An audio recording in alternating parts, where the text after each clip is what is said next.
waxaan salaamayaa guddoonka sharafta leh iyo dhammaan xildhibaanada iyo howlwadeenada kale oo halkan ku sugan oo salaamaya salaanta salaamkan ku salaamaya assalaamu calaykum waraxmatullaahi tacaala wabarakaatuh hadday aniga iyo saaxiibaday dhibaan kala gaarayo ayaga saddex mar oo isxigto ee qalad isku mid ahoo hal qaab ay iga galeen marka kolley haddeertaan un guddoonkii kulli waa ka wada hadalnay waana ka heshiinay marka waana mahadsan yihiin asxaabtii kale oo xildhibaanada aheedoo xoogaa intii yareeda waxaan dhexmarayaan buuqa dhibsatina ka raalli ahaada aniga ma ihi qof oo reero dhib ahoo xildhibaanada iyo dadka aad ku buuqa ma ihi laakiin marka waa dareemi kartaa markii saddex mar oo isku mid hal dhan iyo hal qaab lagula dhaqmo waxaad dareemaysaa shucuurtaada qaabkay noqon karto waxaa anaga ku heshiinay oo baarlamaankana hadda lagu wadaa in oo a e b midig iyo bidix jidka labadiisa dhinaca lagu kala wado oo la isku qoro marka waxaad dareemaysaa dadka raba inay isqoraano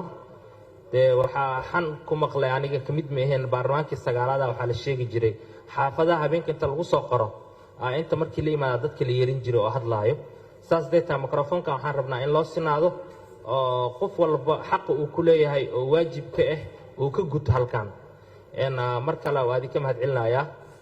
waxaan rabaa inaan u galo doodaydii oo maxay ahayd inaan ka hadla aan rabay halkan soo istaagay asxaabtii waxaan u mahadcelinayaa guddigii isku dhafka ahaay oo 5 ruux ahaay oo soo diyaariyey iyo guddoomiyaashoodii guddiyada oo juhdiga badan iyo dadaalka badan geliyey waan u mahadcelinayaa waxaan isleeyahay ka shakhsiyan waxay ahaayeen inta baarlamaanka furan yahay guddigii ama 5 ruux ama 3 guddi oo ugu waxqabadka fiicneeday ahaayeen aragtideyda waayo meel xasaasi oo in laga hadla ay muhiim ahayd ay ka hadleen baahi badan oo meesha ka jirtay noo sheegeen oo qodobo badan ay aad meeshaan halka ugu jeediyeen waxaan rabaa inaan aragtaas ku darsado inaan bogaadiyo inaan u mahad celiyo annagana ka baarlamaan ahaan markaa naloo keeno inaan halkaan nimaadno oon qof walba mikrofoon ka hadla ma aha waxaa loo baahan yahay inaan annaga wixii naga guddoon ama annaga meesha ay taagan tahay wax cusub inaan keenno inaan mikrofoon ka hadalno oo idaacadaha iyo telefishinada warkeena sii deeyaan keli ma aha waa inaan annaga aan maxay ahayd wax ku kordhinaa waa inaan maanta go-aan isla qaadanaa oo nidhaahnaa xabsi cusub hal dhagax dhigo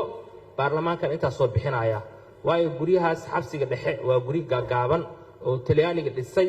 duruufta iyo imkaaniyaadka markii la dhisay 1910kii waa dareemi kartaa imkaaniyaad maanta jira ama horumarka injineerka oo sameeyeen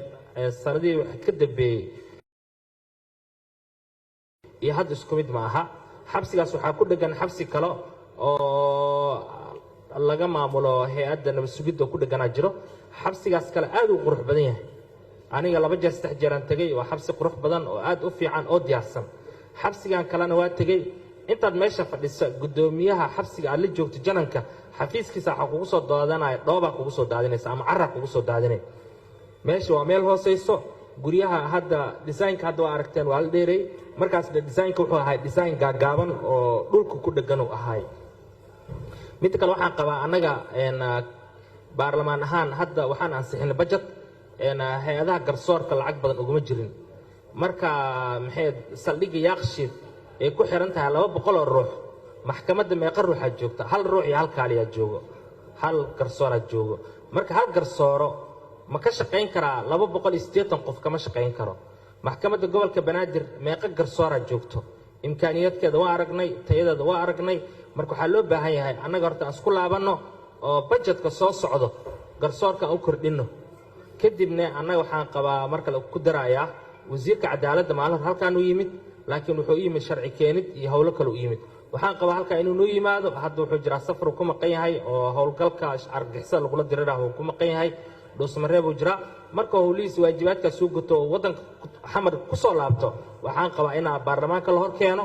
oo su'aalahaas noogu jawaabo asagoo wato taliyaha isluubto annagana contribution inaan bixinno niraahno baarlamaanka intaasoo dhaqaalo ugu talagalay dhisidda xabsi cusub oo la socdo xabsiyada caalamiga la jaan qaadi karo lee waa dareemi kartaa ilaahay subxaan qaadirka markuu ka hadlaayay nabilah yuusuf xabsiga marka lagu xiray falabisa fi sijni bidca siniin oo ilaahay yidhi waxa waaye xabsigana waa ogtihiin marka xorriyad laga qaadi kaliya dhibaato dareemi kartaa marka hal qol dhowr 10 ruux ama 20 ruux lagu xiro space uusan jirin jiif uusan jirin qaarkood marka dadka la soo diila sheekaysato istaagay ku nool yihiin habeen maalin ku joogaan marka waa dheereeyay waa mahadsantiin shukran wa jazakallahu khairan